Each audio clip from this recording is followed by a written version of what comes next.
Good morning, everyone. My name is Jacinta Coven. For those who don't know me. I'd like to welcome you to the Tristate ASM for 2021.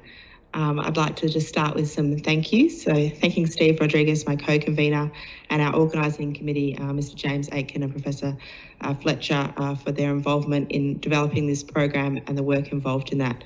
I'd also like to thank all the RACS staff who's been involved and have put a lot of hard work into making this program successful. I'd like to thank our industry support, without this we wouldn't be able to facilitate such a meeting. Our exhibitors today and through the weekend, Advent Mutual, Ethicon, Genesis Care, Gore, MDA National, Medtronic, MIGA and MIPS. I'd also just finally like to thank all of our guest speakers. Obviously, we've all come a long way to hear some really interesting talks, and I thank everybody for their participation and hard work in those. Just from a housekeeping point of view, the bathrooms and toilets are just outside and to the right. I've been asked to remind everybody that there is going to be table seating displayed at morning tea for dinner tonight, if you can make sure that your name's on there. And also that there is a prize for registrations, a complimentary accommodation and registration for the next Tristate, which is in South Australia, which will be drawn tomorrow morning at morning tea, and you must be present to accept your prize if you do win that. And finally, I'd like to welcome Arnold Smith, who's a Broome local, who's going to do our welcome to country for us. Arnold's been in Broome for his whole life. His grandmother worked for Sam Mail, whose room we're in at the moment. So thank you very much, Arnold.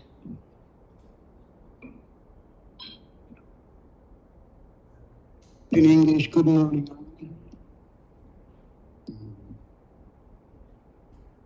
Before I recite this language that's from my father's side, it's a local Broome language that nearly went to extinction, but got saved in the last 25 years here. And a lot of the kids in the primaries now can speak it fluently. So yeah, I'm really happy for it. I'd like to go through some of the words before I recite, so you got a fair idea on what I'm saying. And I hope I come nice and clear. And okay, I'll start off with Ngaji Gurujin. It simply means how are you all? Okay. Nilawal is name. Mabu means good, fine, okay. Jalin is the tongue. So when we say Jalin, it's like a greeting or a welcoming. Everybody knows what Buru is. Buru is land. Yaru Ngan Buru means Yaru land.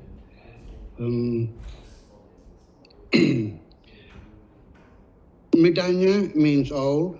Wamba, man, Jandu, woman. So like old man, old woman. Midanya means old, elderly. Babagarai means children. Nali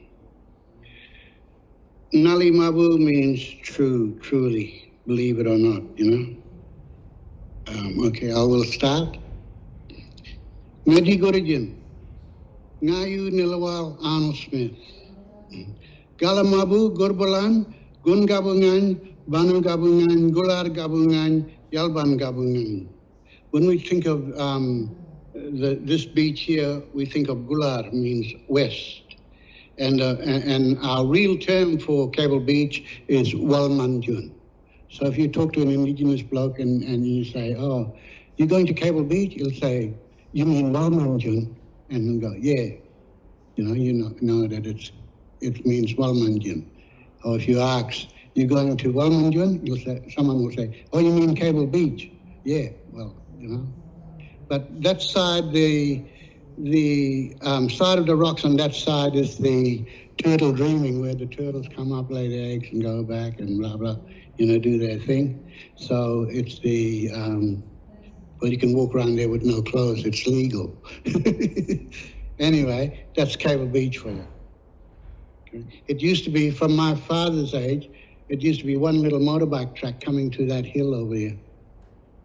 And it's where lovers went, two couples went and did their thing and go back into town. But it developed into all this.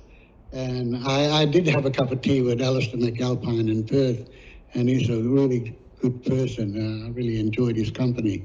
So yeah, I sat and had a cup of tea with him for an hour in Spring Street, and he's a really good person.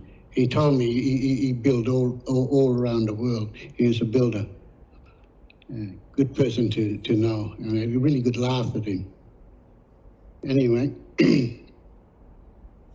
Galamabu Gurbulan, Gun Gabungan, Banu Gabungan, Gular Gabungan, Yalban Gabungan, meaning it's good that you all came here from all those directions, north, south, east, and west, to be here. Jalin Yangranyam Gurir, Yarungan Buru. Gurir means you all. You're welcome. We welcome you to Yaru country. Galawiria, Yangarangaran Jungara, Lian Nyambagun Buru. We are happy that you're all here in Yaru country. Nyambaburu, Chayada Yarungan Nargunil, Bugari Garanyudan, Jaringun Buru, Mangara. This is the land of Yaru people from the dream time, always and forever. It's a saying that we always use. It's like a saying. Yangara Julgan Jira. Julgan means will tell. Julgan. Yangara Julgan Jira, Midanya Wamba, Chandu. Yangara Jala Jala. Jala Jala means take care of, look after, mind. Yamba Buru. Yangara Julga Jira. Julga means ox. Babagarai. Wangara Jala Jala, Nyambaburu Yarungan. We tell the old people that we're looking after country, and we ask our children to take care of this country. Yangara Jabalu. Jabalu is Yangara Jabalu, Guyara Jala Jala, Gurir Nyambai Buru. Nali Mabu, Burani Jalin, Inanyan Yadari. Yadari also means all of us, including me. So when I say Yangara, that means I'm leaving. I'm telling someone. The listener is listening to me while I'm saying that.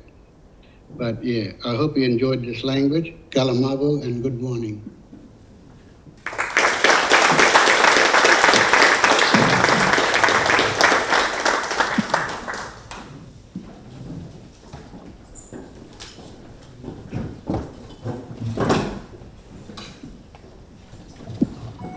Good morning. My name is James Aiken. I'm the Clinical Director of the Western Australian Order of Surgical Mortality. The next two sessions have been organised by the mortality audit. The prime aim is to look at pre- and post-operative care. A lot of the cases that come back to us, the assessors comment that the care of the patient prior to surgery in terms of getting them in the best possible state could have been improved, and in some cases may have influenced the outcome. We've got speakers today who've not only got a national but an international reputation for their work in this area, and I thank them very much for coming up here today. Unfortunately, some of the speakers have not been able to come because of the COVID restrictions, but have still agreed to speak online. I'm only going to introduce them very briefly. Their bios are in the program, and you can read up on them in detail at your leisure if you haven't already.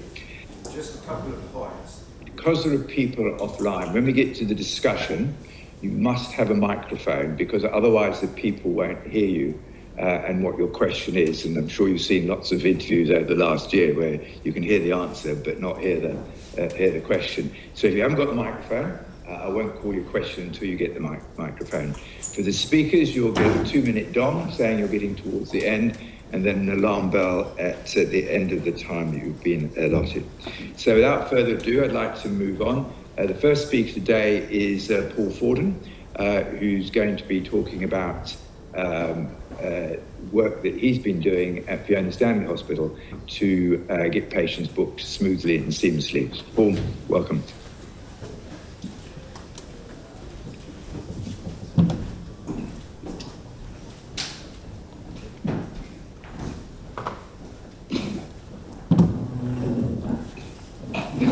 Good morning, everybody. And also just want to pass on my respects to elders past, present, and emerging of the traditional owners of the land. It's fantastic to be here. So I'm the Chief Executive of South Metro Health Service in WA. South Metro Health Service has 5 hospitals.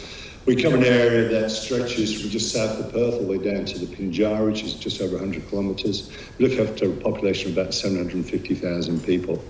And our main hospital, the tertiary centre, as James said, is the Fiona Stanley. And what I want to talk about is something that came about from our Cardigan Centre, which means big dreaming, and it's our innovation centre. And our major head and neck cancer surgery teams wanted to do more for our patients than they had been doing in the past. Often we do consent and all the rest of it. But what they wanted to do is really explain to the patients that were coming forward of what the implications of the surgery were. And they wanted a different way of doing the clinic, they wanted a different way of explaining, etc. And it starts us thinking about enhanced recovery after surgery, which everyone knows about enhanced recovery after surgery. But actually, how do we enhance the enhanced recovery after surgery? I'm told there's a delay with the clicker, but let's see if it's a clicker or me. It's probably me. So how we travel now in the 21st century, I'm going to use kind of a holiday and airline analogy, and it was appropriate coming up to Broome for this, unless you live local. So I got on one of those things called an airplane yesterday, which I've forgotten what it looked like. It's been so long since we travelled. But if I think about how we go on holiday now compared to when I was a lad, I'm about 300 years old, so when I was a lad, we would go to a travel agent, we'd have to go into town to go to the travel agents, we'd get brochures, there'd be lots of still pictures in it, you might get a brief description, there'd be a complicated pricing structure, and no idea how I ever worked out where the flights were going from and how you get to them, etc. But now it's very different, isn't it? So now, what we do, we go to an app.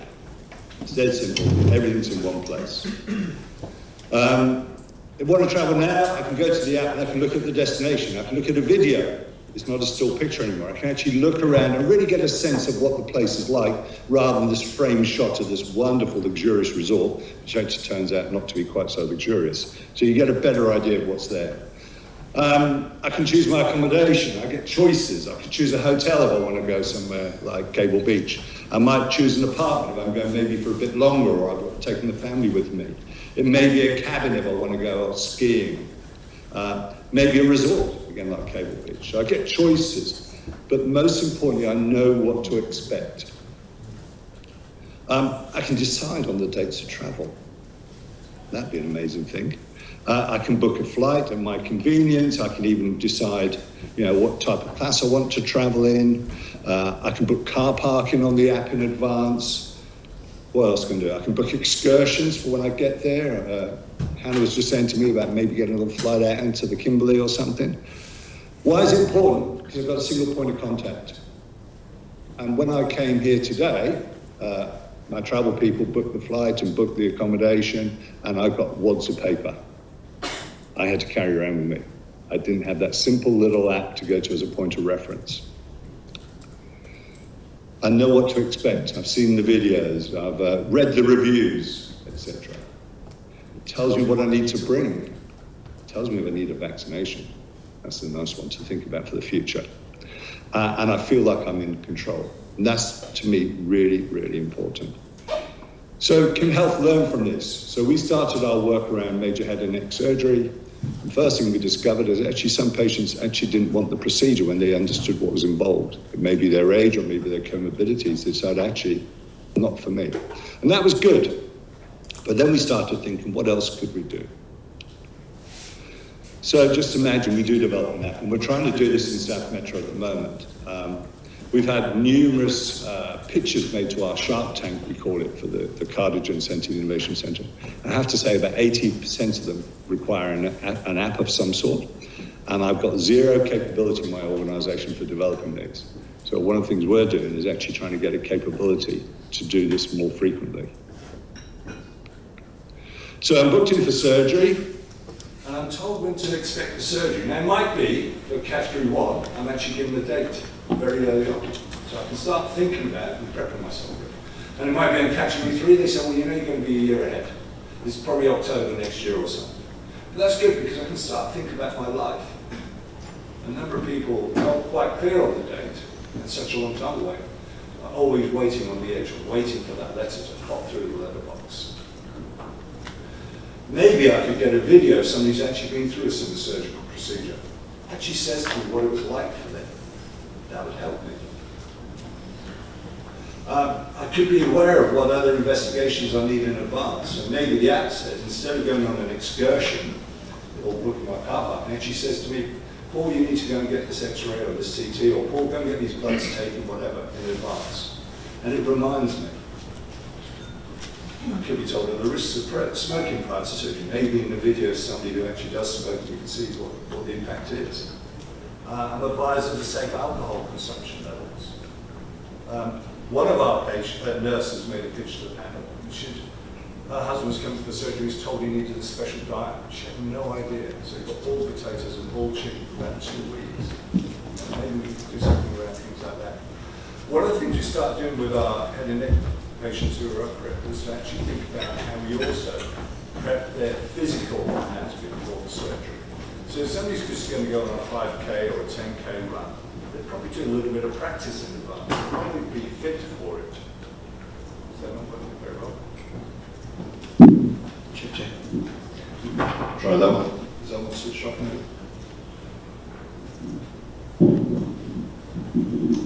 Is that better? Okay, sorry. So maybe I'm informed of what exercise I should take. So you can actually get me physically ready for the surgery where it's possible. Maybe give me exercise suggestions. Maybe give me the diet and nutritional requirements, but maybe give me some menus to actually look up some recipes. Actually just help me that way. And then the ongoing monitoring of patients. So how many of you have got a wearable device on? Well, I don't believe it's just one.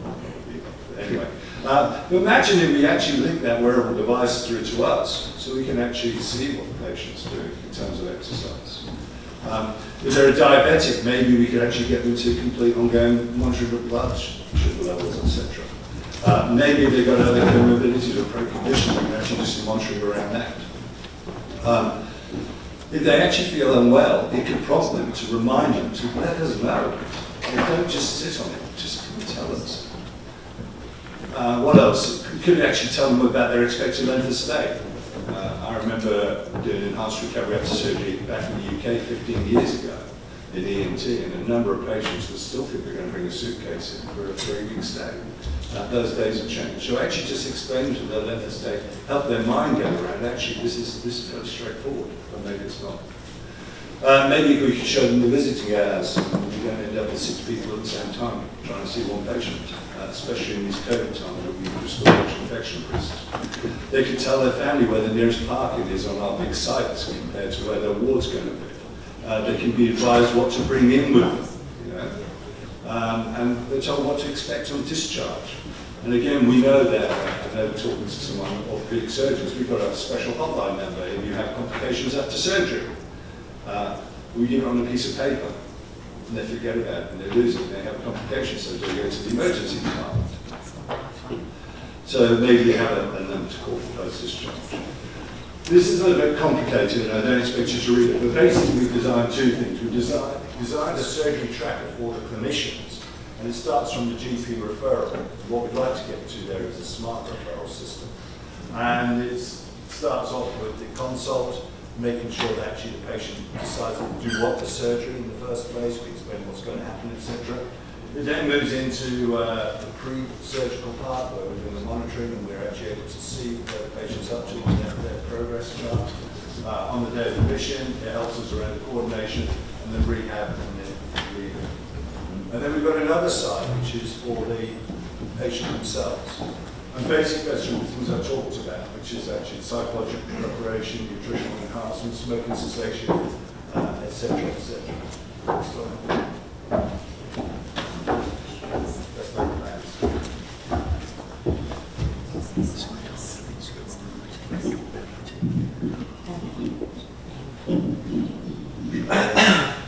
is the third time lucky. Okay. So basically where I'm getting to is, if somebody goes on a big dipper, yeah, the 50th time, your heart rate probably won't change as much as the first time. So let's just let them know what to expect. If somebody could be fit for surgery, if somebody's fit for surgery, that has to help you out. And actually, we're aware of where the patient is on their journey and their health and their well-being. Maybe we actually reduce consultations. Thank you.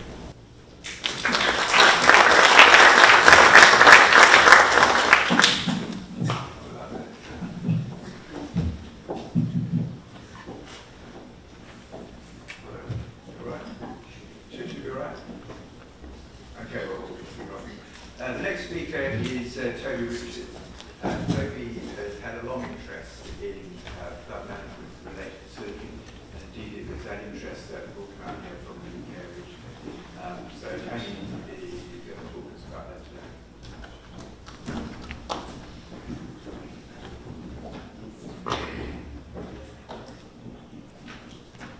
Great, thank you very much. And luckily I've got a really loud voice, so the microphone doesn't matter. So my name is Toby Richards, and so I'm going to talk to you about essentially perioperative patient blood management, which is management of the patient's blood, transfusion, etc. And the concept is exactly as Paul Fordman said, is if you're preparing to run for a marathon, you train and you get fit. And anemia makes people feel tired and unwell.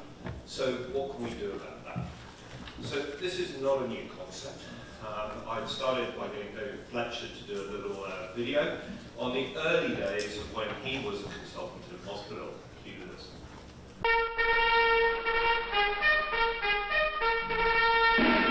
Good morning, Sir Lancelot. Good morning.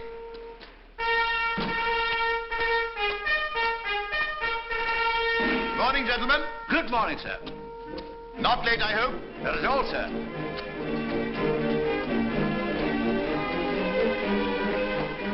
Come along, my man. You must pursue me. You must pursue me.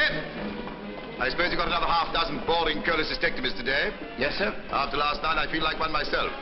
How about that gastrectomy I did yesterday? Not so well, sir. Oh, pity. Great pity. Morning, sister. Good morning, Sir Lancelot. Everything ready? All ready, sir. Splendid.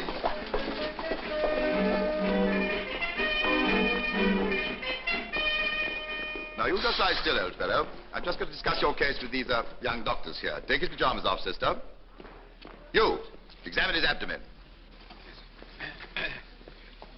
Take that grubby fist away. The first rule of diagnosis, gentlemen, eyes first and most, hands next and least, and tongue not at all. Look! Have you looked? Yes, sir. See anything? No, sir. Very good, carry on. Gently, man, gently, you're not making bread. Don't forget, to be a successful surgeon, you need the eye of a hawk, the heart of a lion, and the hands of a lady. You found it? Yes, sir. Well, what is it? A lump. Well, what do you make of it? Is it kidney? Is it spleen? Is it liver? Is it dangerous? No, don't worry, my good man. You won't understand our medical talk. You, what are we going to do about it? Cut it out, man. Cut it out. And where shall we make the incision?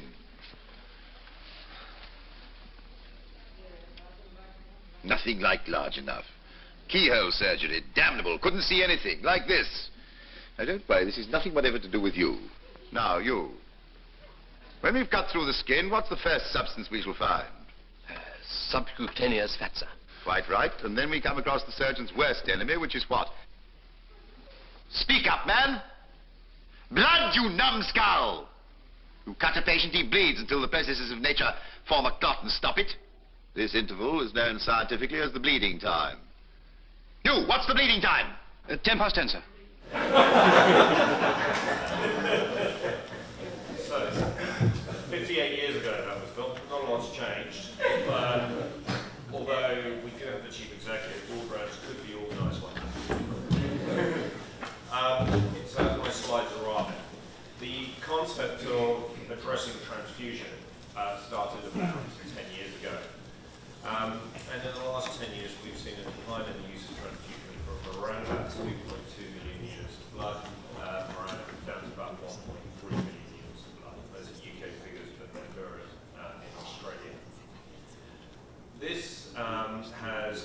through the program of patient blood management, and that's directed to three key things. When my slides arrive, and that's preoperative optimization, addressing bleeding and hemostasis during the course of surgery, and restricted transfusion use afterwards. And what I'm going to show you, hopefully. So the first place to start for research is to get into the largest possible database you can get your hands on. And that's intuitive for the Anzella QI. It is a mine of information.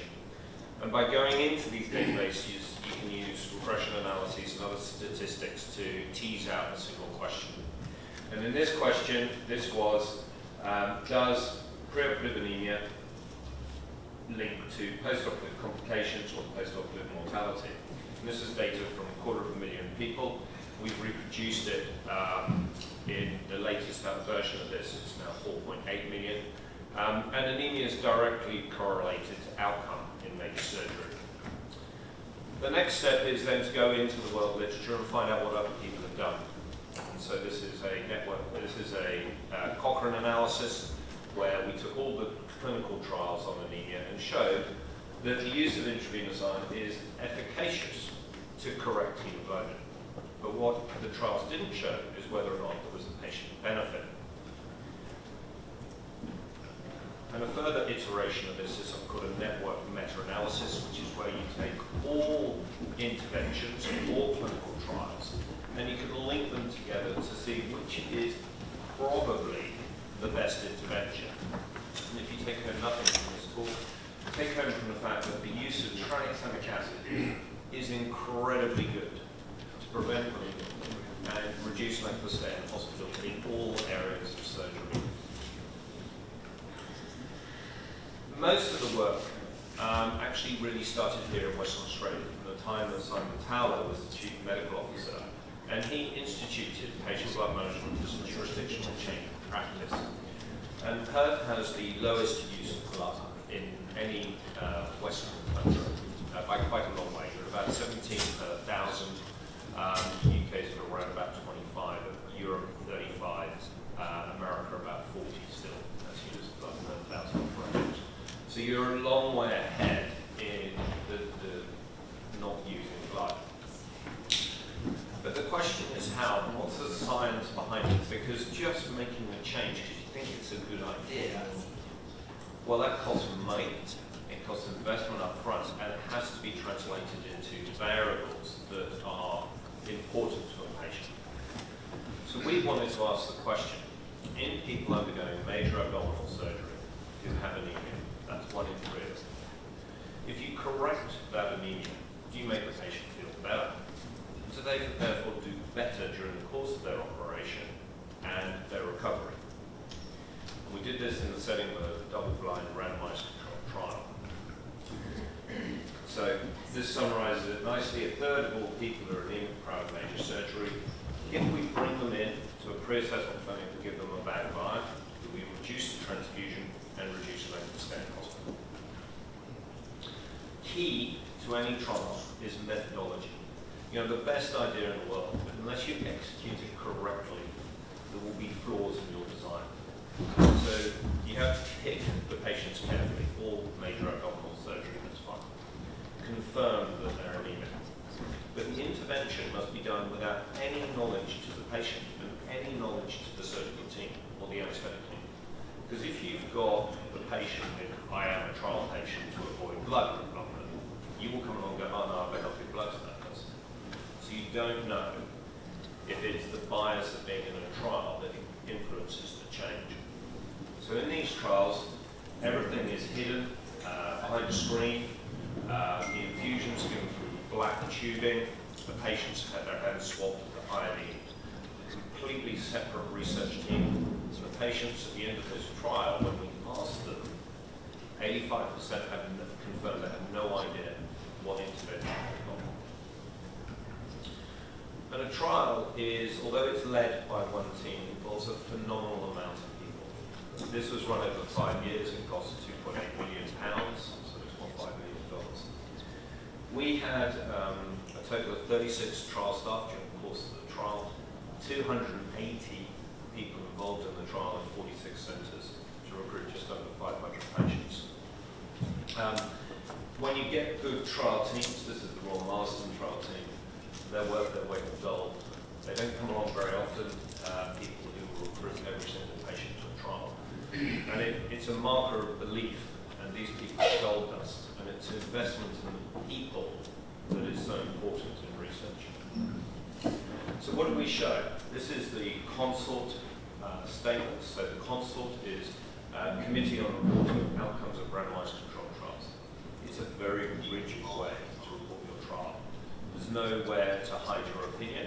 There's nowhere to hide any flaws. And it's assessed on 25 separate points. So we randomized 487, a few withdrew consent.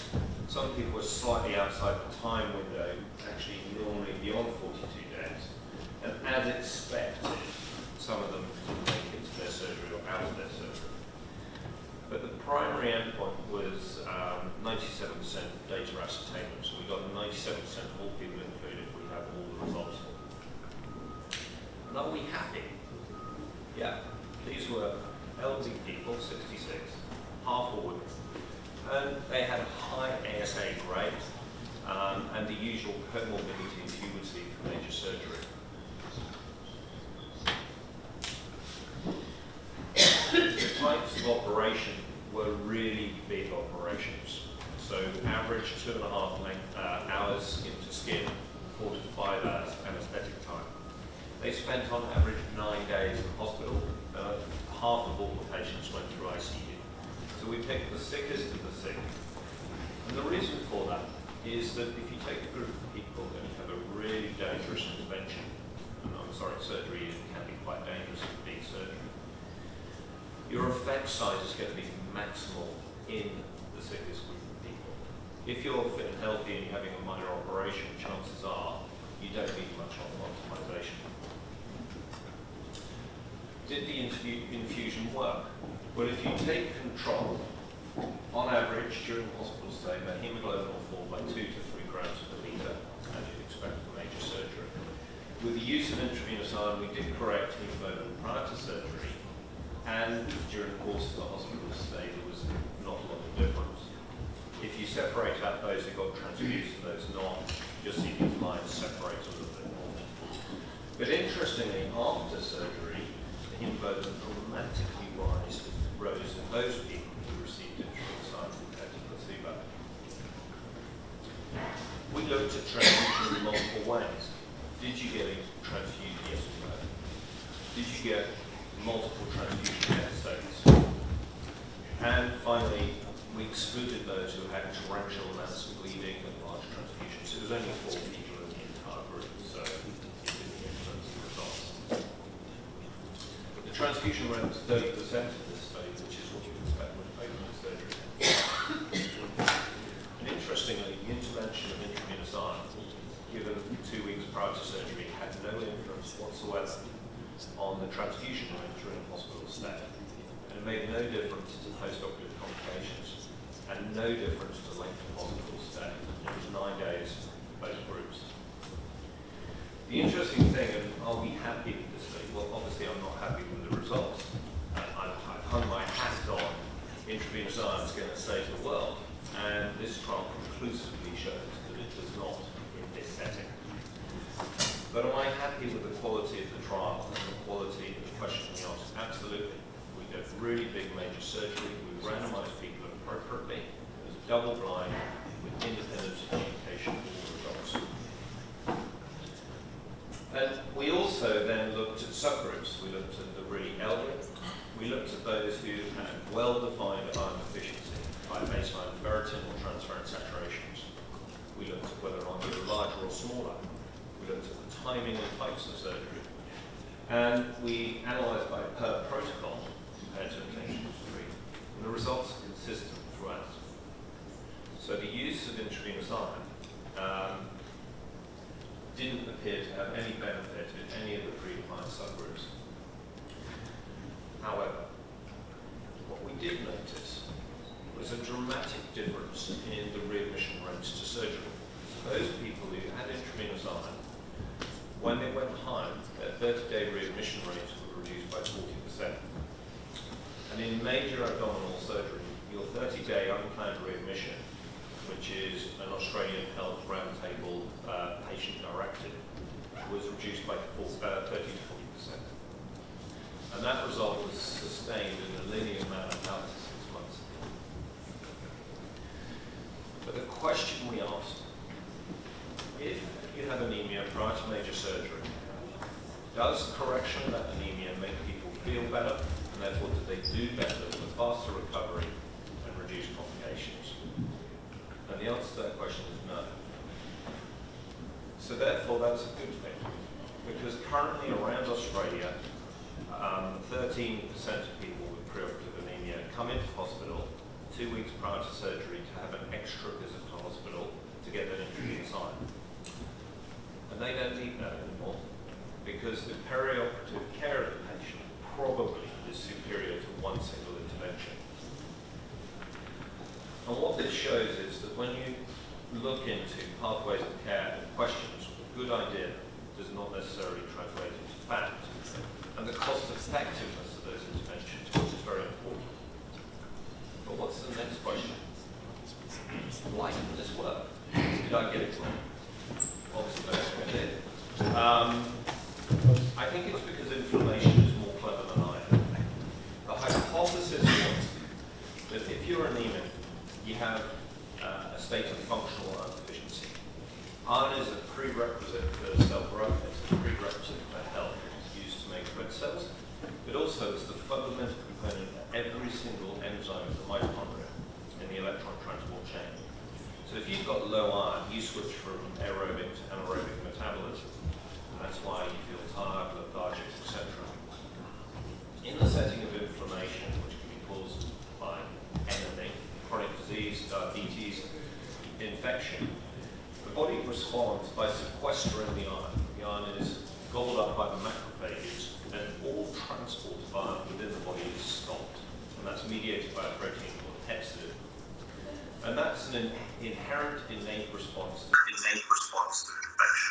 Stop the iron so the bugs can't get iron to replicate.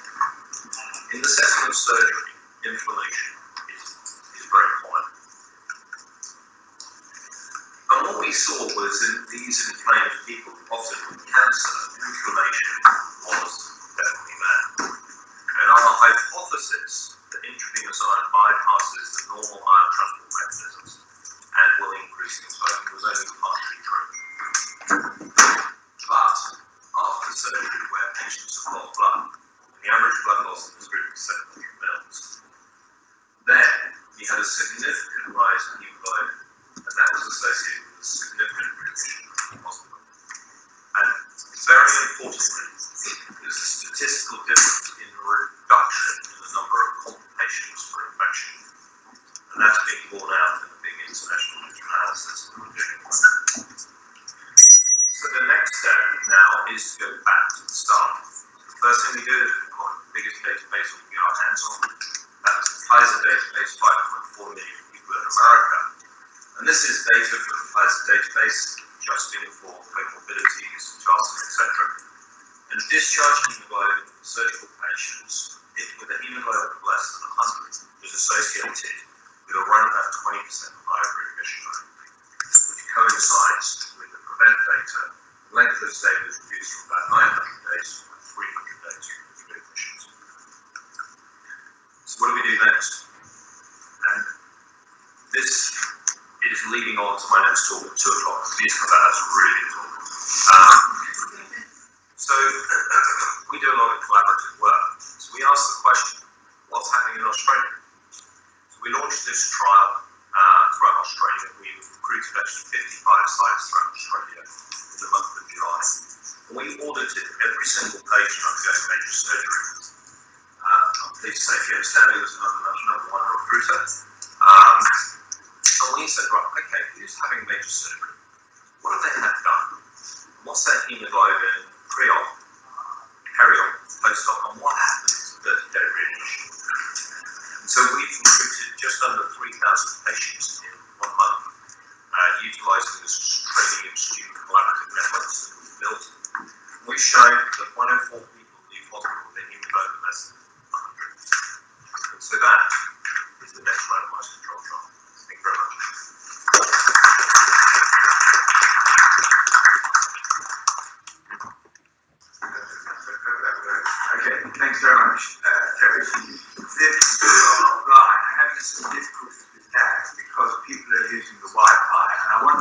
ask you during the course of the presentation, will you switch your Wi-Fi off? It seems to be in some way causing a delay. The next speaker is Hannah Seymour. I think needs no introduction to this audience. She's been very involved in the hip fracture audit, which is now running nationally. She was very much involved in the systemic visiting review in WA, and she's here to talk to us now. Thank you. Good morning. Isn't it nice to get on the phone in person?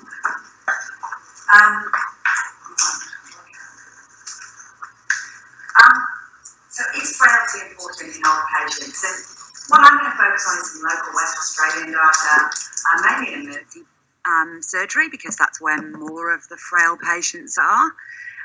Just to give you a flavour of why some of the things I'm going to talk about are important. And if you remember one thing about this talk, clinical frailty scale is a tool that you should all be using. It's really easy and something that we should all be adopting across our practice.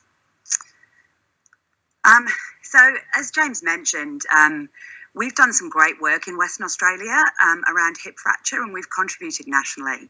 But most importantly, there is now a national audit on hip fracture that shows, measures outcomes and actually gives us really useful information about what we're doing for our patients.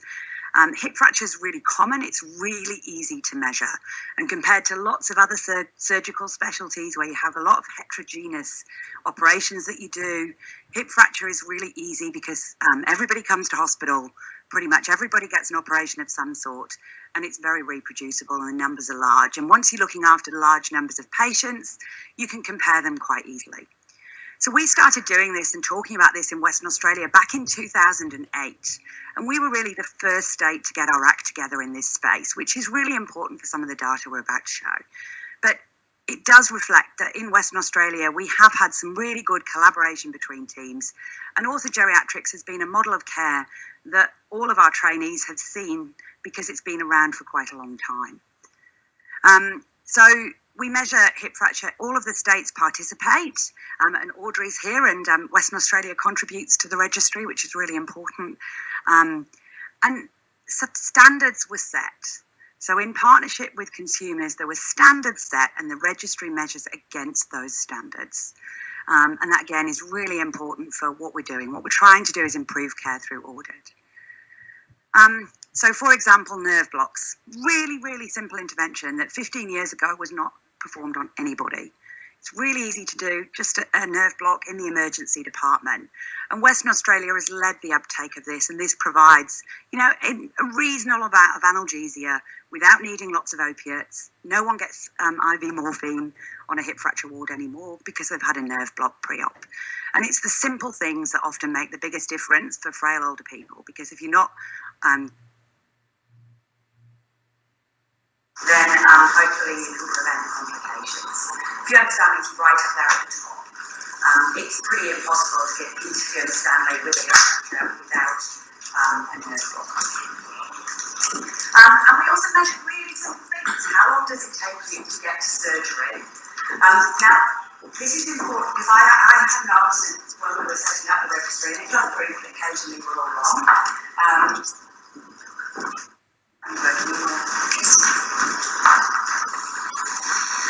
So we were talking about, this was about measuring our outcomes at Fiona Stanley, and we could only control patients when they got into our hospital.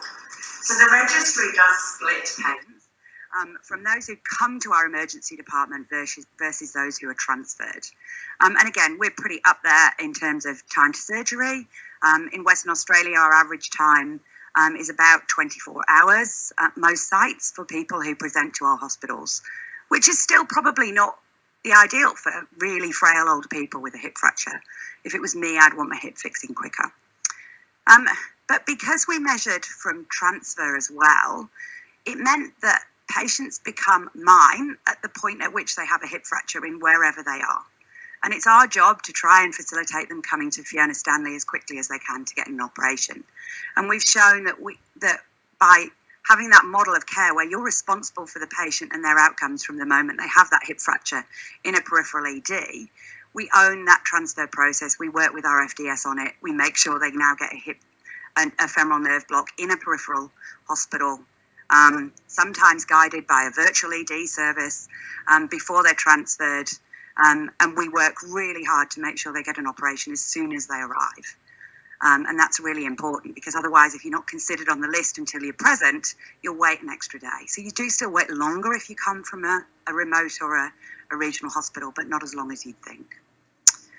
So what does that all mean? So I don't know what number you used to quote when you were a medical student for mortality for hip fracture patients.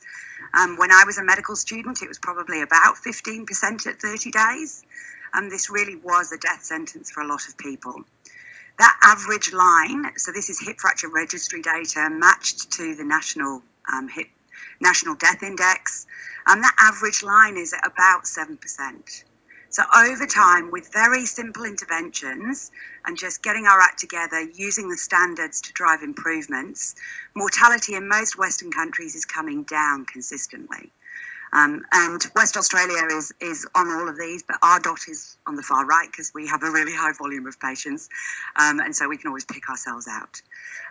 But that is a reflection of everything we do, and we do lots of very small things well, not one big thing differently, and that reflects on your overall mortality.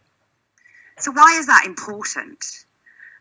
Because age is only a number, and it doesn't necessarily tell us about how you are when you come to hospital for whatever reason. So Ralph Fiennes on the left is 77, as are these two ladies, and they look very different. So age is not necessarily the best guide to overall function. Frailty started being a concept that was talked about in the late 90s. Freed has written a lot in this space. And when it was talked about as the very scientific models. There's lots of ways of measuring frailty. You can go out into the community and test muscle strength and test cognition and work out a score on something like the Edmonton Frailty Scale, which are quite complicated to do. But frailty it's about vulnerability. It's about saying these are people who are not going to bounce back. They have very little physiological capacity, and any small thing like a trauma or an infection can tip you over the edge into frailty if you're what we call pre-frail. And it is independent of chronological age. So you can find people who are frail who are much younger, but you can also find some really well older people. So we should be judging people based on their function and their frailty rather than their chronological age. So because we have this baseline data, we've been able to look at some fairly simple things in a lot of our hip fracture patients to give us local information about, is this relevant? So I'm sure many people who've done any sort of audit or research have looked at things like Charleston Comorbidity Index. There is something called a Modified Frailty Index. So lots of the countries with an EMR are managing to collect a lot of this information from standardised data sets that they already collect in their hospital. But a lot of these are actually quite time consuming and not very practical to work out on a day-to-day basis when you meet a person. And so we all tend to have our own little ways of working out what we think about people. And when we talk about independent from home, which is a term I think we've all heard at times, your idea of independent from home might be quite different from mine. Does cleaning assistance mean that you're independent from home? If you live with someone, if you still have a partner alive, a husband or a wife, and they're doing a lot of the caring, does that make you independent from home, even if they're doing quite a lot of the tasks around the house? So what we wanted to do, what Rockwood did, Ken Rockwood, who's a geriatrician in Canada, was developed a clinical frailty scale that went originally from 1 to 7, but now goes 1 to 9. That gave you a really quick and easy way to screen for frailty, and that's really what it is. And it's now being very, very widely used because it is so easy to do. So you can find the picture and save it on your photos on your phone. That tends to be what we do. We have a little note on it. But essentially, I start essentially at 5. So if you look at 5, if you ask someone, do you have any services at home? Any help at all, that gets you at 5. If you have cleaning services, someone comes in and helps you clean. Now, this is not the convenience cleaning service that I have. These are people who have got it through hack services or, have started having cleaning services, not like me who just doesn't want to clean my house and employs someone to do it. So if you have cleaning, essentially you are considered mildly frail, which is a 5. And from there, you either go up or down. If you don't have cleaning services, you go to someone who's a 3. They're managing well, they don't have any services. So then the question is, have you slowed down? So I find asking how far you've walked in the last 2 weeks, what's the furthest you've walked, do you walk outside, do you walk with a frame, adds quite a lot at that point in time. And 4 is someone who's vulnerable. It's someone who tells you they've slowed down. So they've stopped doing something in the last year, and that makes you vulnerable. Everyone 1 to 3 is fit. So people who are 1 are doing active exercise. Again, some of my registrars say that they're not that fit. Number 2 is people who are really well, have no active symptoms, but are just a bit less fit. So they might do bowling as their exercise rather than going out to do something more active. All of those are pretty good. And if you're anything 1 to 3, they normally group together anyway. So it doesn't really matter. If you're independent from home, no services, still going out for a walk every day, then you're considered active and well and not really vulnerable. 4 and 5 are vulnerable and mildly frail, and they're generally grouped together in the middle. And then you get into people who are frail. And 6 is people who are needing help with shopping, but showering. So these are people who often have daily services, or their relative or carer helps them with showering, and that's a really good differentiator. 7 is someone who's completely dependent for any reason. So these are often people with dementia or physical illness who are often in residential care. You cannot survive at home if you're a CFS 7 unless you've got lots of care being provided by family, friends and services. And then 8 is people who are very severely frail, and 9 is people who are terminally ill. So this scale, that is literally the training that you need, is really useful at speaking a common language. And we've managed to persuade the orthopaedic registrars to give it a go on all of our hip fracture patients, and they're not generally too bad. They generally get within 1 point, and they're pretty good. And we use that in our morning meeting to try and get an idea about patients, and I've got some data on that. So we went back and looked at clinical frailty scale on all our hip fracture patients and compared it to ASA. So you're all surgeons, you all know about ASA. And we all have our own cut-off for ASA and what's relevant and what's not. Pretty much every hip fracture patient is a CFS 3. So 70% of hip fracture patients are in that middle group who are considered ASA 3. So it doesn't really help us very much. So we had 500 cases because we get a lot of hip fractures. And we looked at their 30-day and 1 year survival rate. Mean age 82. Toby, 66 is not old. I'm just going to put that out there. And most of these patients are not in any trials anywhere. So, these are really frail people who are excluded immediately from every trial, and we really often have very little information about. So it's quite a busy graph, but essentially what it shows you is that orange line on the right. Oh gosh, sorry, pressed the wrong button there. Which one's the pointer? Oh, there. That one is ASA 3. So if you look at this, so this is 30 days here, but this is a year, 30% of hip fracture patients who are ASA 3 have died at a year. So it really is a significant problem. But what you get here is you're dividing people up much more clearly. So this is 1 to 3.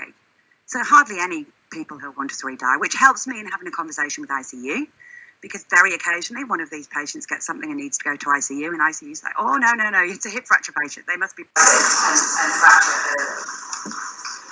So this is frailty scale 4, and this is 5. So you can see there is a division between them. So just having someone come and do your cleaning does make you more likely to die. What is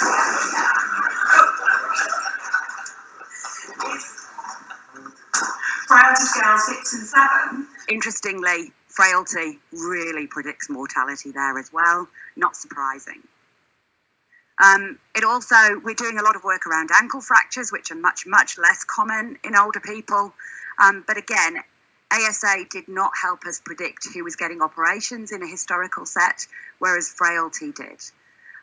It's also true, Panchi's here, in renal failure, for example, which is another very expensive intervention which doesn't involve an operation. But again, frailty can be used to guide who should start dialysis, who shouldn't.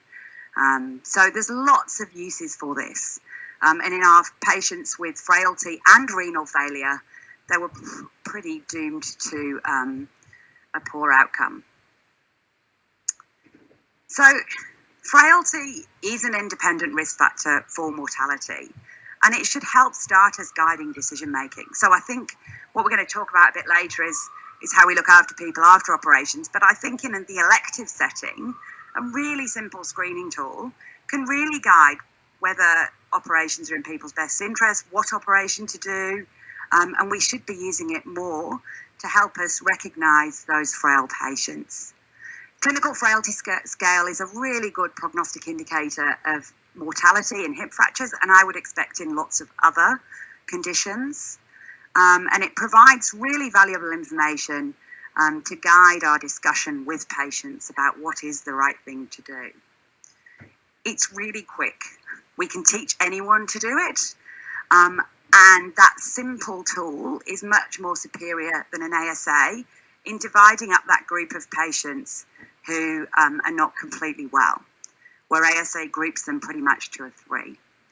And we think that this should be used across the hospitals to help guide the way that we manage patients once they come in, and really allow us to target some of the interventions that we're going to talk about a bit later on. Thank you.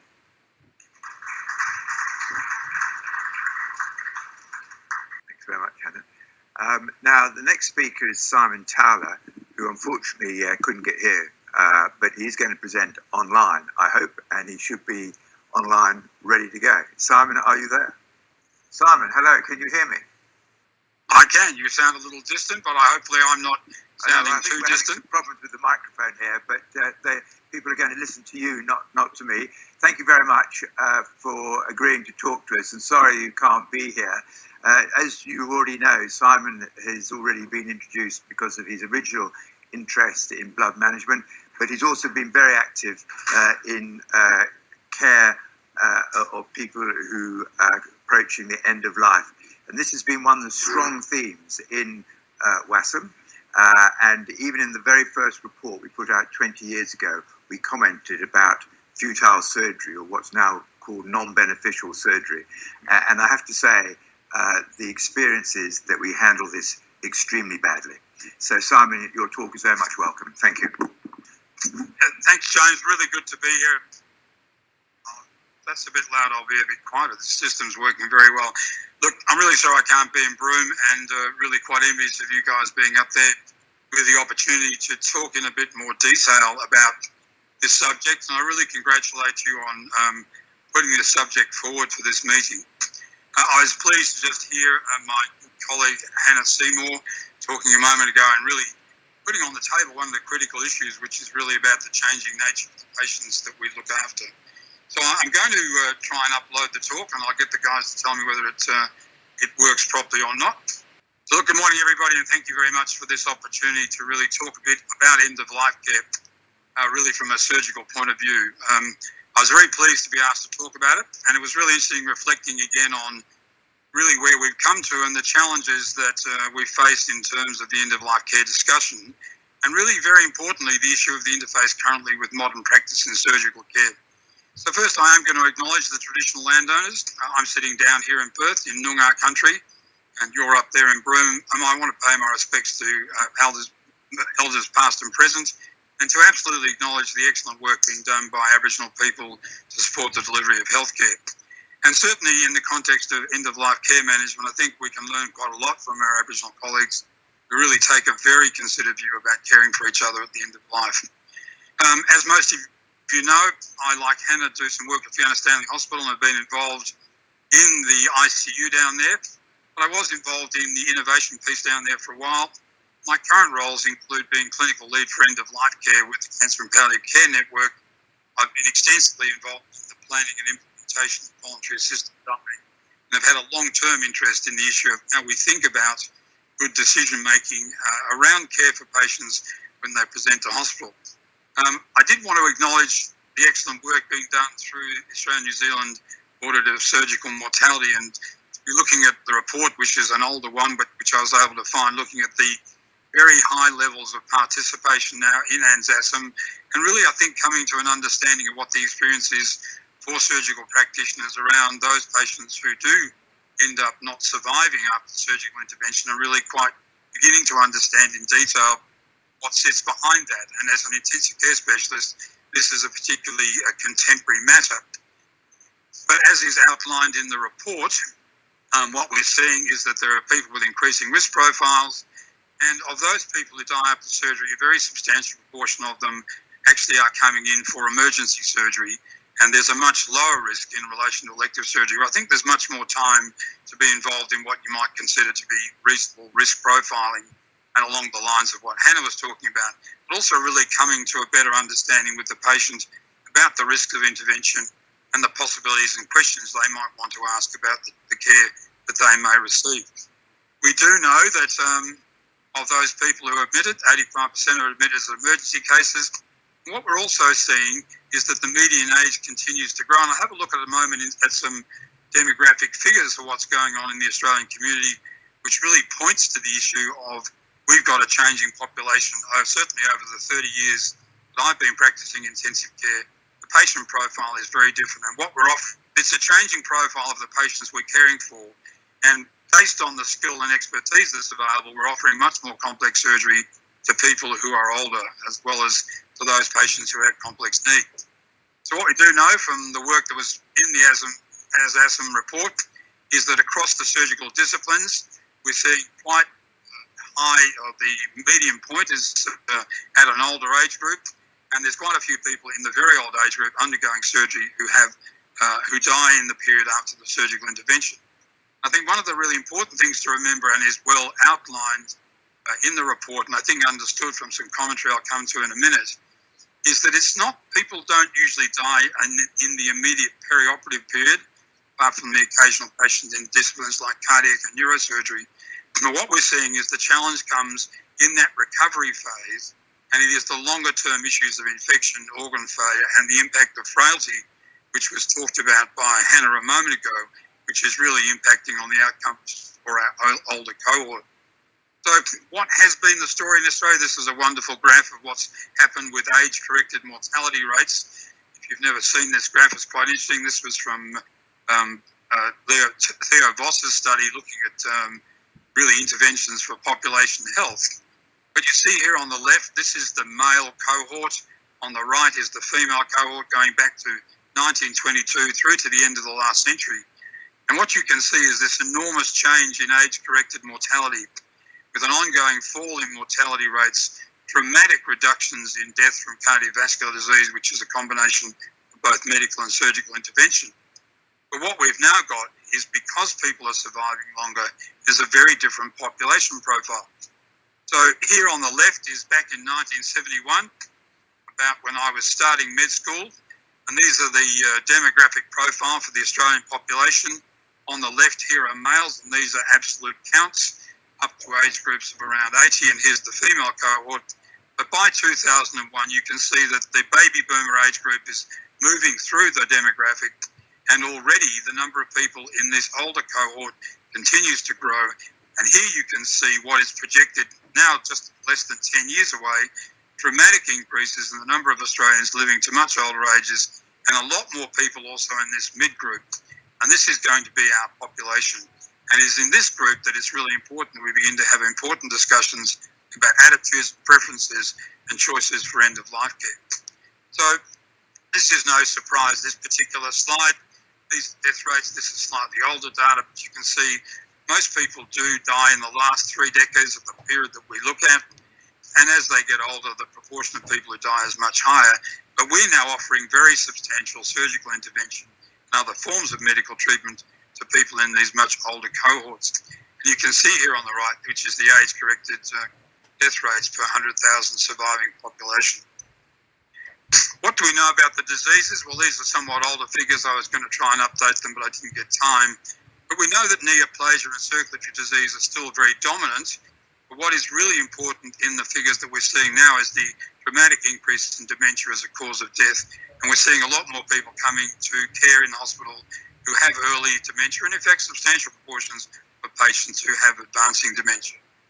And what we're now seeing also, despite many conversations about attitudes around where people would like to die, is very much higher rates of death in hospital. So this is very much part of our clinical experience, and we're seeing more people who come into the hospital environment where we have to plan end-of-life care. So I just wanted to talk a little bit about really what we need to be doing to think differently about the way we care for patients. I've got two principal themes. Some of you may have heard Peter Saul's excellent TED Talk. It's only 11 minutes. But Peter's an intensivist from John Hunter in Newcastle. And Peter's made the point that in the last 40 years, patients we're seeing in ICU are now very different. And whereas we had very clear interventions, and I think we've assisted in the improvement in life expectancy and quality of life, what we're now seeing in the intensive care unit is many more people where really we have much less to offer. And part of the problem comes back to the lack of a reasonable conversation going on at the community level to outline what people's attitudes are and really have them understand what they face as they face chronic disease or deteriorating health. So I just wanted to use a bit of a theme. Many of you will know about Choosing Wisely. It's an initiative that started out of the US looking at interventions which maybe we perhaps should do less of. But the point I wanted to make, what we're really talking about here is making wise choices in caring for people who are increasingly frail, elderly, and have substantial comorbidities. And I do compliment the College of Surgeons for participating in the Choosing Wisely initiative. What we do know is that there are many professional groups that have now participated, and the underlying activity is to try and identify a number of initiatives which might result in people providing interventions or treatments which are of little benefit. What I wanted to come back to is this is a clinician-led process, trying to look at a consumer focus, trying to build on the evidence, and really looking across all the disciplines involved in patient care. We know that there are health services now that are championing this. I'm going to come back in a minute to the relevant issues around end-of-life care. But your institution needs to take some leadership around what we're doing in approaching decision-making to support patients to make better decisions for their interventions and treatment. So this is how it works. Individual disciplines have identified 5 or 6 things which they think we should do less of. This happens to be the slide from emergency medicine. But what I want to come back to is the focus is on talking to patients and really having them understand what they know about the interventions, what the risks are, really looking at the options for alternate treatments, understanding what might happen if they don't undergo the treatment, and a little bit about costs. And why does this relate to the conversation today? Well, this comes back to the fact that there are 5 collegiate groups in Australia who have in their 5 key recommendations around choosing wisely indicated that one of the major priorities we should be facing in healthcare is to look at better decision making, particularly in the older population. And this is from the College of Anaesthetists, pointing out that the high risk of post-operative morbidity and mortality in the elderly population has now been well documented. And for patients in that rapidly growing cohort over 70 years of age having major surgery, there are high risks for perioperative events, substantial numbers experiencing complications, many requiring some form of critical care admission, and this 5% figure of people dying within 30 days. And the exhort to the community of clinicians is where we have patients at high risk and where time allows, we should be leading discussions in a multidisciplinary consultant level team, particularly where there may be futile surgery or futile intensive care. And this is important to ensure that alternative care treatments are discussed and that dignity is preserved and families are fully involved. So this is all about trying to use the best of evidence, and I'm really grateful for the college's work in looking at the outcomes of surgery through the audit of surgical mortality. We know that we've tried to look at other treatments and interventions, and some of you will be well familiar with CPR, and some excellent work done by Nick Waldron at Armidale has continued to give us a bit of an evidence base around whether CPR is appropriate. This is a kind of treatment we might offer.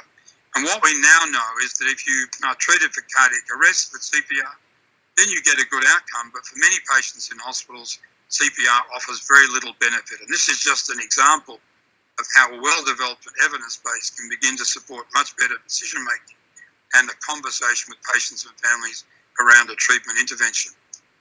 So These are questions you might want to ask when you're looking and working with a patient or their family about how you might start a discussion to reach an outcome where the decision-making is well informed, consistent with those choosing wisely principles. It's good to know if you're unwell who the person would want you to speak to. If that's the case, have you talked to that person about your treatment expectations? So Derek Eng, who's a palliative care clinician at Royal Perth, has been doing excellent work beginning to understand how we can support people to hold better quality discussions around decision-making for treatment and decision-making for end-of-life care. And what this is about is exploring the patient's concerns, looking at their issues in terms of life and life care, looking into the emotional cues behind it. And there's a little tool that they use called the nurse outline, which I'll show you in a minute. But what we'd like to do is have people explore concerns, draw out the priorities and issues for the patient, and then begin to build them into a framework which sets the goals for treatment and the expectations of what might be achieved and perhaps what might not be achieved.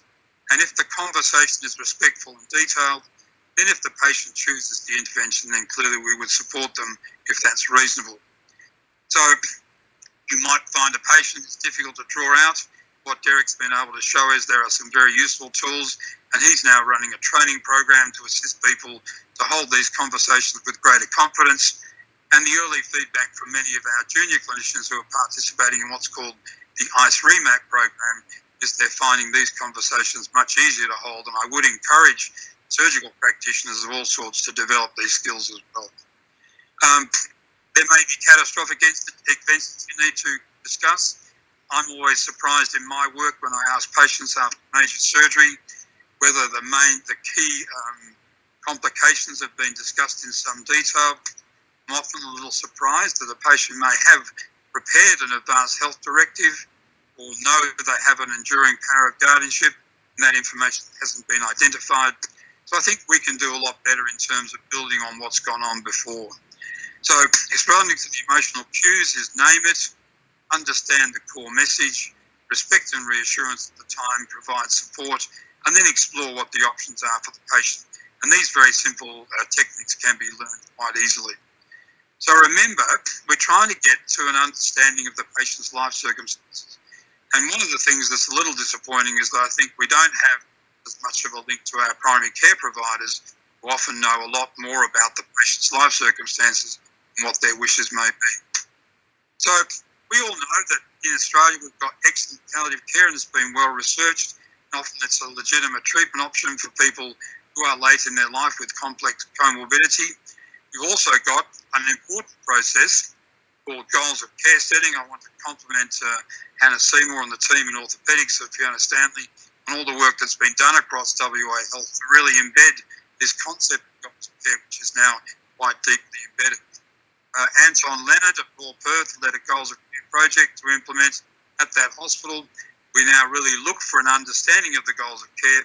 And those of you who have looked at the new National Safety and Quality Health Service Standards will know that the Australian Commission for Safety and Quality in Healthcare is now really encouraging the goal-setting shared decision-making method as being the foundation for how we come to some understanding of what we would offer to patients when they are later in their lives and facing significant clinical intervention. So we've learned a lot about this process. We continue to be a little surprised the conversations aren't being held in community, and we're working at the moment through compassionate communities and with clinical groups across the state to really embed a lot more advanced care planning so better information is available. So I remind everybody the patient is the focus, their choice matters. I hope we don't have to have too many patients who resort to tattooing "do not resuscitate" on their chest. The learnings are you need some time to undertake this work. Training certainly helps, and the opportunity should be built upon previous visits to hospital. And our Goals of Care project now allows Goals of Care forms being prepared electronically to be read by other providers in other hospitals at a later stage. So along with the anaesthetists, the intensivists have also been very involved, choosing wisely. We also believe that this important goal of care process is fundamental to good care planning, and we believe that this is an appropriate way to consider the use of the resources and respecting the patients and the choices. So we really do look to goals of care being fundamental. I think for all of us, We do really feel for our colleagues in the eastern states. Facing COVID has really driven the conversation about goal setting and patient choice, particularly if you need any form of advanced treatment. So sitting behind this is the idea of futility. I think this is one of the most difficult conversations, and just to remind people that it's not just about whether the treatment may fail. Very importantly, it'll also be whether the treatment will produce the quality benefit that the intervention was seeking to achieve, not just a poor outcome. So in this state at the moment, we're on a journey. Voluntary assisted dying has become available from the beginning of July. As surgical practitioners, I'm sure you'll be encountering people who may be asking about voluntary assisted dying, but it's good to see a maturing of some of the discussions for people late in their life where treatment options are diminishing. But at least we're having a conversation about choice, and having been involved with a few patients recently, I've been deeply privileged to hear the maturity of the conversation coming from those patients, and believe that we are seeing some emergence of very considered decision-making by patients in our community. So I suppose the end point is this one.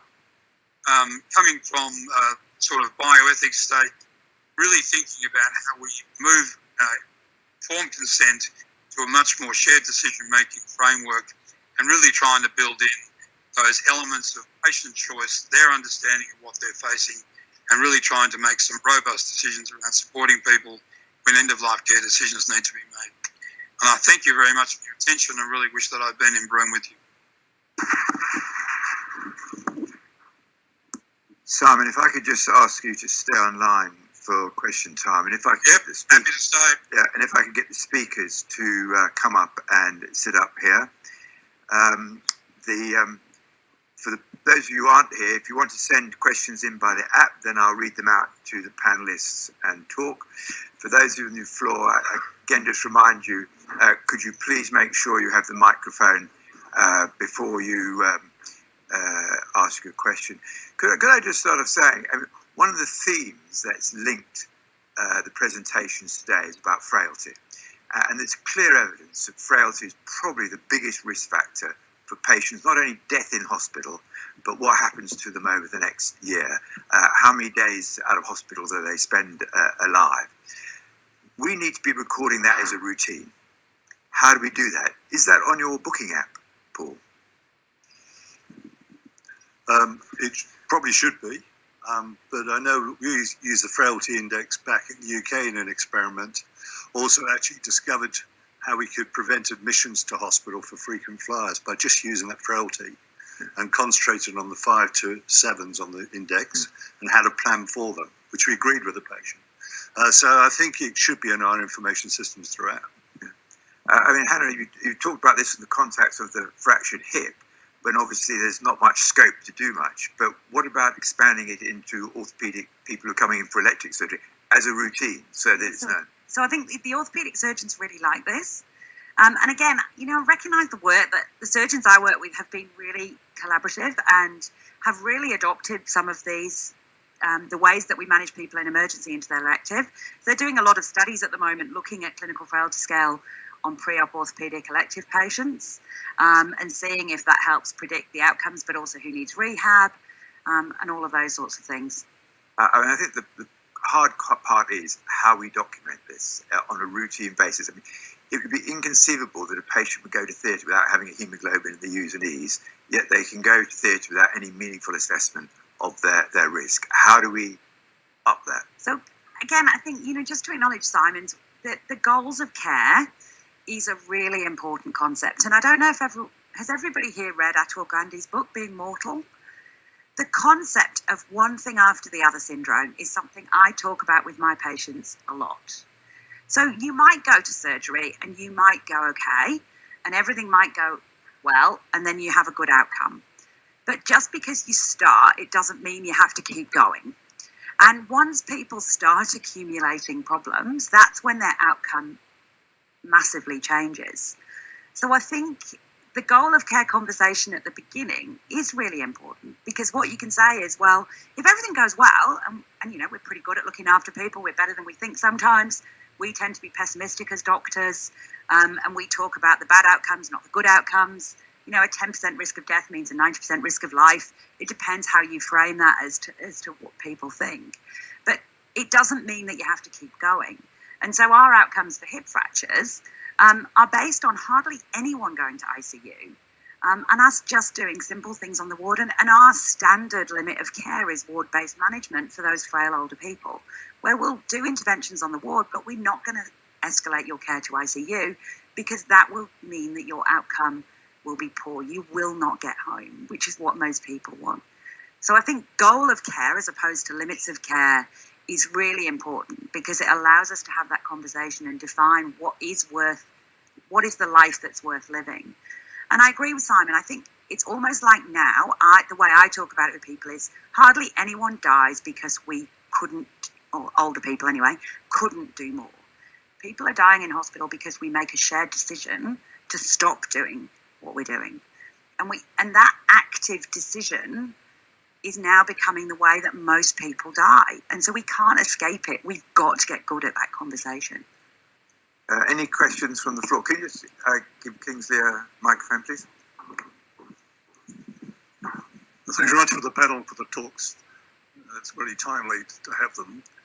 We're going through the pandemic, the COVID-19 pandemic, and it's obvious from the pandemic that the elderly have been most vulnerable so far and have died at the greatest rate when they got the disease. However, we've got a huge cohort of people now who've had the disease, and we don't quite know what's going to happen in the long term with the so-called long COVID. And some of the things are Parkinsonism and possibly dementia and other frailties, if you like, or other propensities for disease are coming across the literature, and one of which is the incidence of DVT is risen in those that have suffered COVID and survived and had surgery subsequently.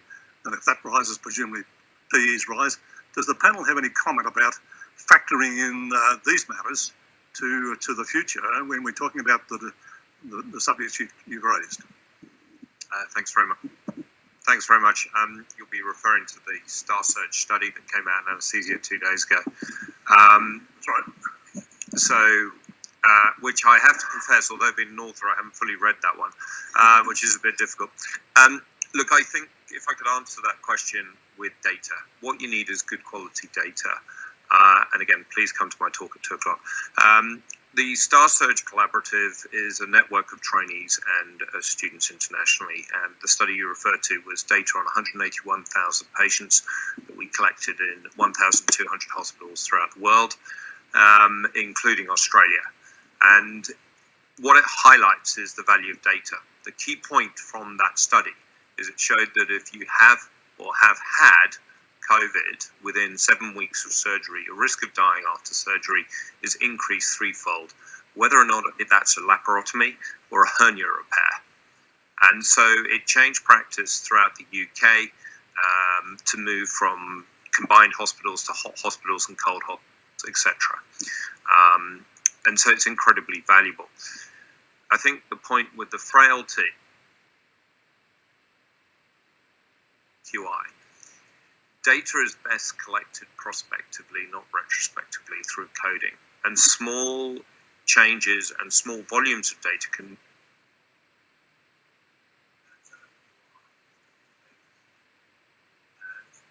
mortality from laparotomy from around, I think it's 15% to 7% over a course of 10 years. UK from 15 down to about 9, or a bit lower here in this country. Yeah. And that is through recording of data.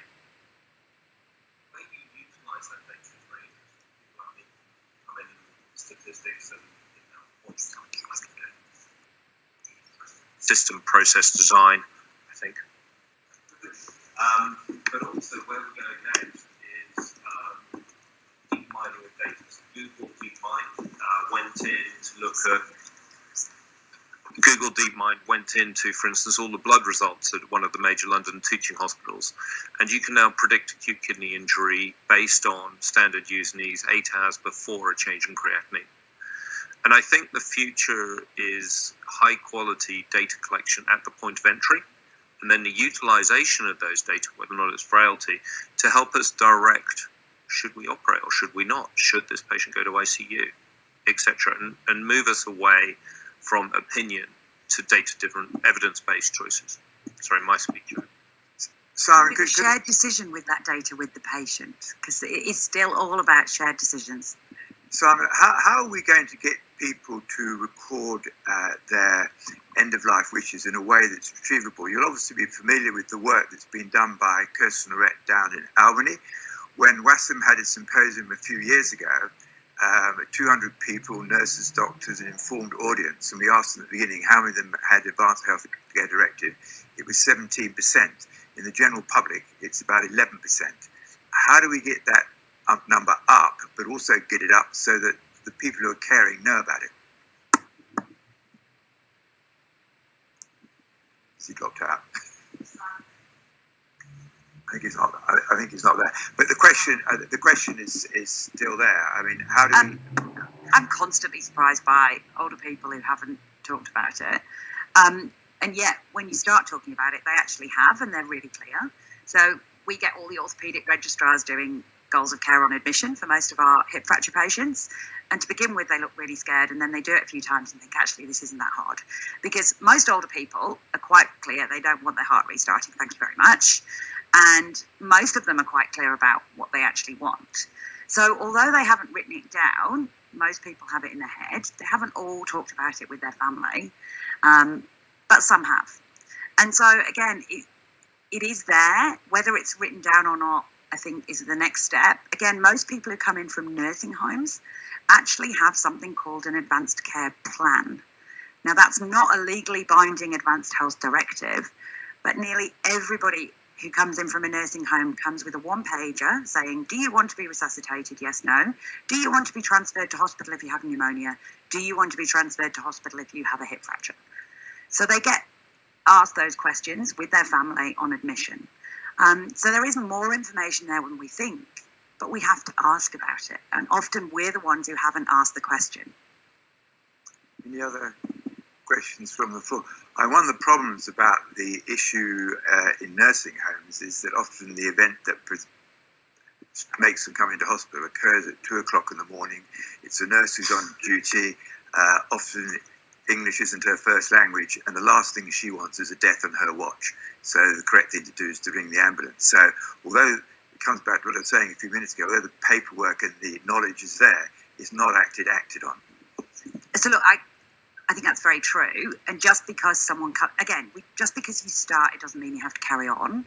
And I think we need to ask the question early more, because sometimes people do miss their chance to die quickly by us starting treatment. When actually, if we'd made a decision really quickly in emergency with the information that we had, someone could have died with dignity much more quickly than they then do when we make that decision 24 or 48 hours later, having started treatment. Any questions from the floor to our audience? I think there's probably one thing that is worth saying, which is, having done some international work, Australia is having very, very mature conversations as a community that are not the standard in other places in the world. And so, if we go and talk about something like this in Japan, nearly everybody in the room would be absolutely horrified that we're having these conversations. So I think, although it's easy to look at it and say, oh, actually, we're behind, we could do better, and we can always do better, we still, as a community, are having a very mature conversation compared to other places in the world. I absolutely agree with that. I think the other group who have a big role in this are the anaesthetists, and from the emergency laparotomy point of view, I'm trying to say to them, no GA without an RA, no general anaesthetic without a risk assessment. And as I say, they need to accept that they wouldn't do these operations without hemoglobins, without electrolytes, without an ECG. We have to get frailty and other risk assessment up there recorded prospectively in advance. James, can I just add something to this, though? Because we had a really interesting case about 3 weeks ago. We had a patient who was a crew member of a ship with COVID, not in the frailty index prior to catching COVID. And he deteriorated. And then we're left with kind of a Hail Mary, which is, do we do ECMO as kind of last resort? Now, he had no advocate for him, and you're going to get different opinions. So we had the head of respiratory, head of ICU, Cyrus, cardiothoracic surgeon, and then we used the the DCS and the nursing director as the patient's advocates. And we came to a decision, actually, there's no pathway out of even ECMO for this patient. He was young and maybe he could still fight on and get through it. And we had to take a very difficult decision, which actually we just wouldn't do that as a Hail Mary. The backlash we got from our internal staff was amazing. Actually, why aren't we? Why aren't we trying to do this extra thing?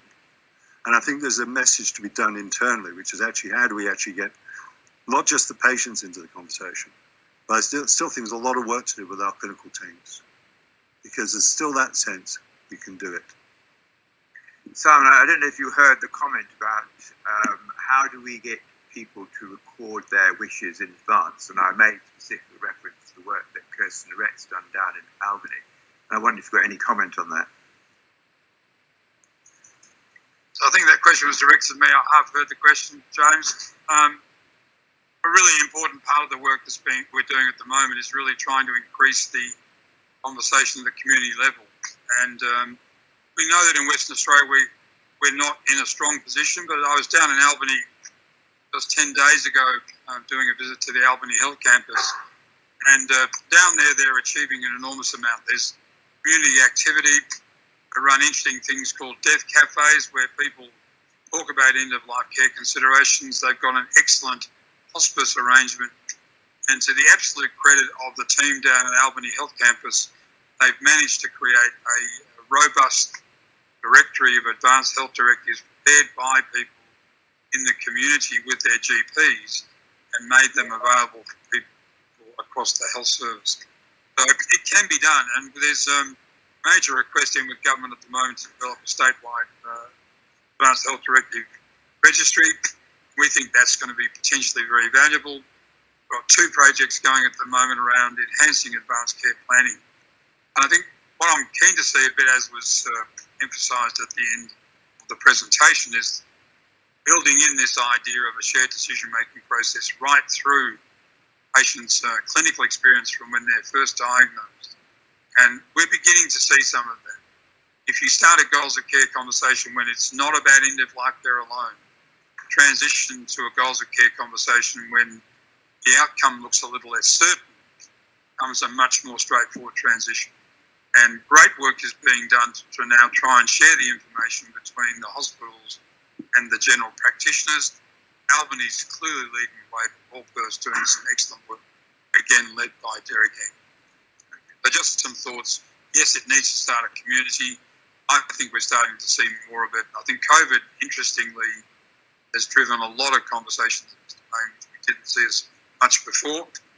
But just, coming back to my passing comment about voluntary assisted dying, I think that's resulted in a lot more conversation at the community level, and I think we're seeing somewhat more mature discussions. Happy to take any other questions. Anna, do you the last comment? I think one of the things I reflect on quite often, and I had mortality in my slides, what we're talking about is much more than mortality. It's what is a quality of life that's worth having at the end, when you're in the last few years of your life, at what point do you stop escalating care? And yet we still all report mortality as an outcome.